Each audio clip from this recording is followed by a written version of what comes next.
오늘 본문인 마태복음 22장의 내용은 예수님께서 당시 바리새인들과 서기관들에게 천국을 비유로 설명하시는 내용이 기록되어 있습니다. 오늘 본문에서 지금 주님이 천국의 혼인잔치에 하나님의 선택받은 민족인 유대인들을 초청하고 계십니다.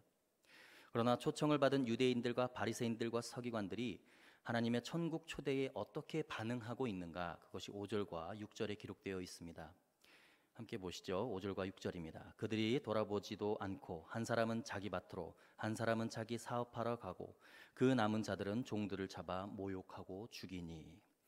하나님께서 수많은 구약의 선지자들을 보내셨을 때 그 보냄받은 선지자들이 천국의 초청 메시지와 회개의 메시지를 선포했을 때에 유대인들과 종교 지도자들의 태도를 이 5절과 6절이 그대로 설명하고 있습니다.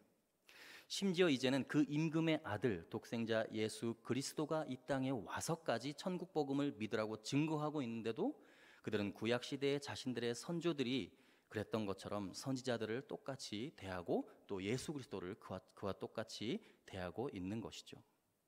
결국 하나님께서는 천국의 촛대를 유대인들에게서 이방인들에게로 옮기셨습니다. 그것에 대해서 기록하고 있는 구절이 바로 9절과 10절의 말씀입니다.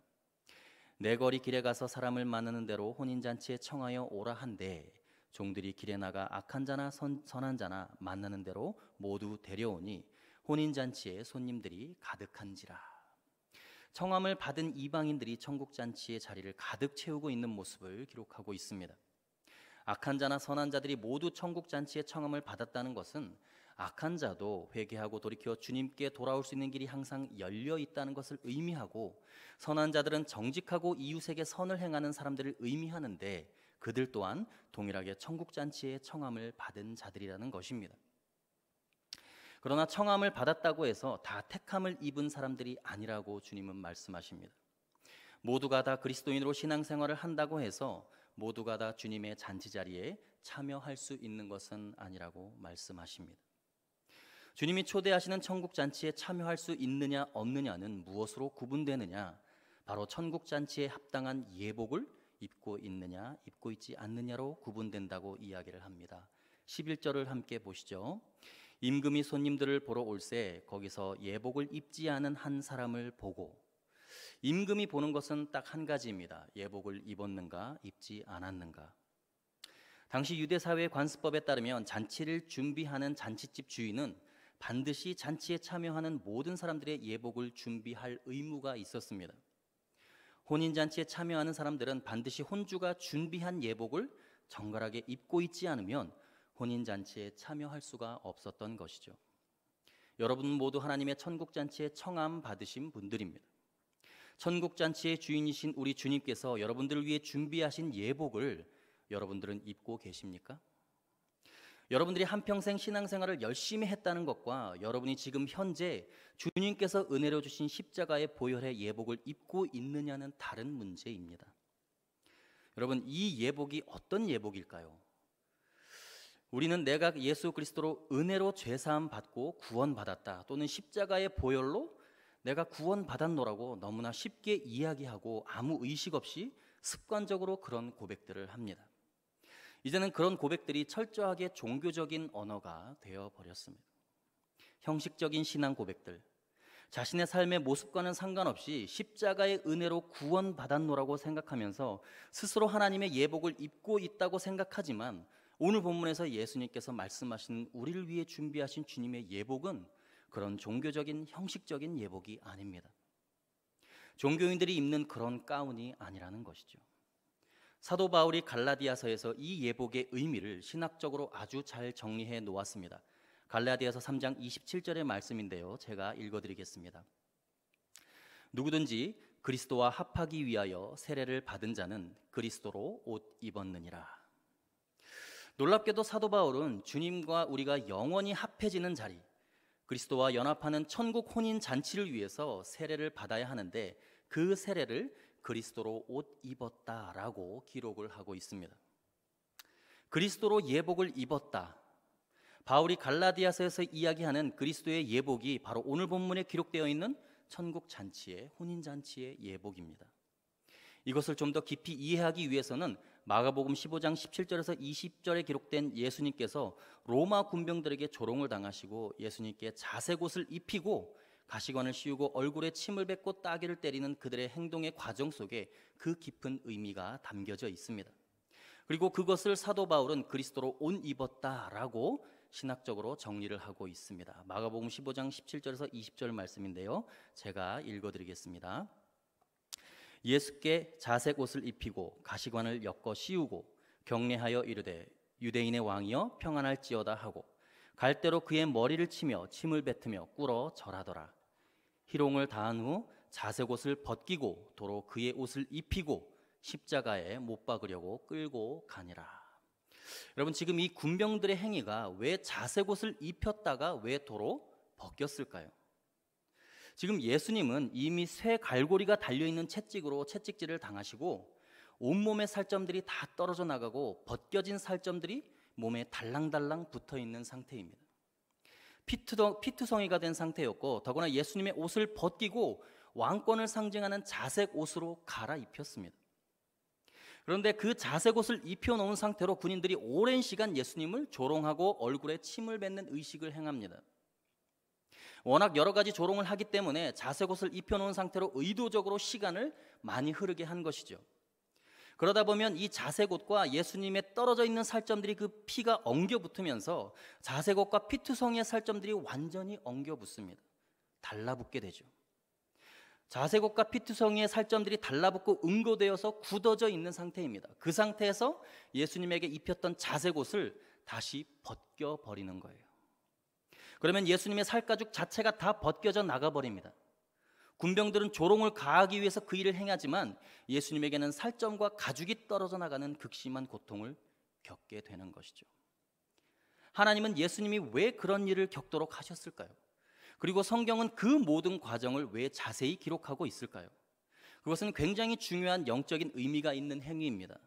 놀랍게도 우리가 조금 전에 읽었던 갈라디아서 3장 27절에 보면 예수님의 자색 의복이 입혀지고 벗겨지는 이 사건의 의미를 사도 바울이 이 상황을 아주 독특한 의미로 해석을 하고 그것을 신학화하게 되는 것이죠. 누구든지 그리스도와 합하기 위하여 세례를 받은 자는 그리스도로 옷 입었느니라. 그리스도로 옷 입었다. 지금 사도 바울이 말하는 것은 최초의 인류 아담과 하와가 범죄하고 나서 부끄러워서 나뭇잎으로 자신의 신체를 가리는데 그 부끄러움이 다 가려지지 않는 것이죠. 그래서 하나님께서 아주 독특한 행동을 하시는데 가죽옷을 지어 입히시니라 라는 표현이 창세기에 나옵니다. 부끄러움을 가리기 위해서 하나님이 친히 옷을 준비해서 입혀주시는데 가죽옷을 지어서 입혔다고 나오거든요. 그것은 뭐를 의미하냐면 아담과 하와가 두려움 가운데 나무 뒤에서 숨어서 보고 있는데 하나님이 부드러운 가죽의 짐승, 아마도 어린 양이었던 것 같아요. 하나님께서 가죽옷을 지어서 입히셨다는 것은 그 옷이 지어지는 과정을 모두 하나님께서 친히 행하시고 그것을 다 보고 계셨다는 것이죠. 칼로 어린 양을 베어서 가죽을 벗기시고 그것을 나뭇가지에다 걸어서 그늘에 말리셨습니다. 그리고 가죽이 어느 정도 마르면 그것을 가지고 제단하셔서 옷을 지으셨을 것입니다. 그리고 그것을 입혀줌으로 부끄러움이 완벽하게 가려지게 되는 것이죠. 여러분, 예수 그리스도께서 왜 그분의 살가죽이 벗겨지는 과정을 겪으셨는가? 왜 자색 옷을 입혔다가 살점과 함께 뜯겨져 나가는 그런 일이 있는가? 그 사건과 그리스도인으로서 입어야 할 예복이 과연 무슨 상관이 있는가? 그것은 우리의 모든 부끄러움을 가리기 위해서 예수님께서 자신의 가죽이 벗겨지심으로 우리에게 의의 예복을 입혀주셨다는 것을 성경이 이야기하고 있는 것입니다. 여러분, 우리는 그리스도로 옷 입은 사람들이고 부끄러움이 완전히 가려진 사람들입니다. 만약에 여러분의 죄가 하나님의 공의의 빛 앞에서 다 폭로된다면 하나님의 공의로운 심판 앞에서 살아남을 사람이 하나도 없을 것입니다. 그런데 우리는 그리스도로 말미암아 완벽하게 보호를 받습니다. 부끄러움이 완전하게 가려집니다. 왜냐하면 그분이 참혹하게 자신의 가죽이 벗겨짐으로 인해서 친히 우리의 옷이 되어 주셨기 때문입니다. 우리가 그리스도로 옷 입은 사람이 되었기 때문에 그렇다는 것입니다. 이것이 오늘 본문에 기록된 천국잔치에 참여하는 사람들의 예복의 본질적인 의미입니다. 여러분이 입고 있는 그리스도의 예복은 여러분의 의와 여러분의 신앙생활을 열심히 했기 때문에, 여러분이 교회를 위해 헌신했기 때문에 입고 있는 것이 아닙니다. 여러분들을 그리스도로 옷 입히기 위해서 우리 주님은 죽음에 이르는 고통 속에서 자신의 살가죽을 친히 벗으셨습니다.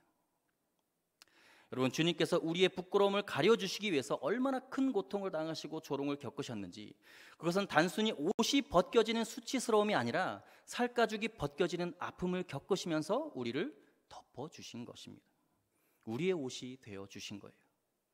여러분이 살면서 어떤 조롱을 당하든지 아무리 큰 멸시를 당하든 결코 그것은 영원하지 않습니다. 주님이 우리의 보호자가 되어주시기 때문입니다. 예수님의 십자가의 능력이 우리를 구원하십니다.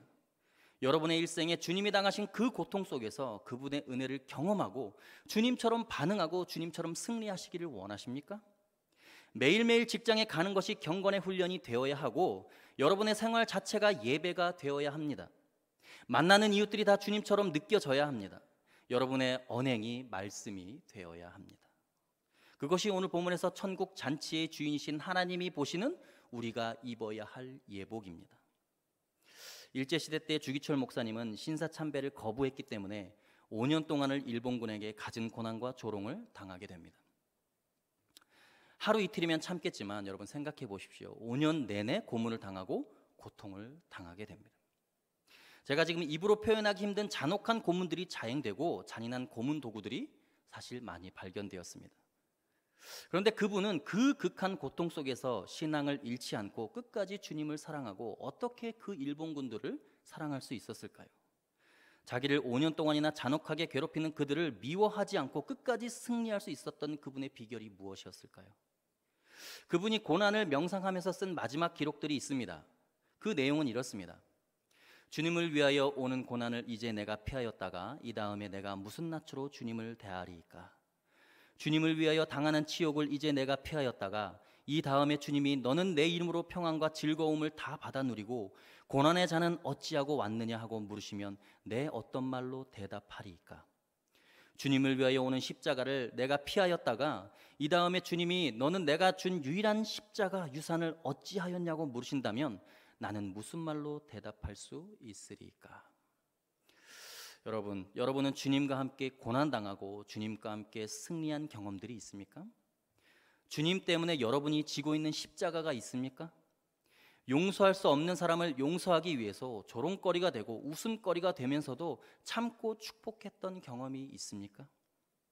그리스도인으로서 주님을 위해 당하시는 고난이 영광이 되고 기쁨이 된 경험들이 있습니까? 여러분의 삶이 바뀌어지기를 원합니다.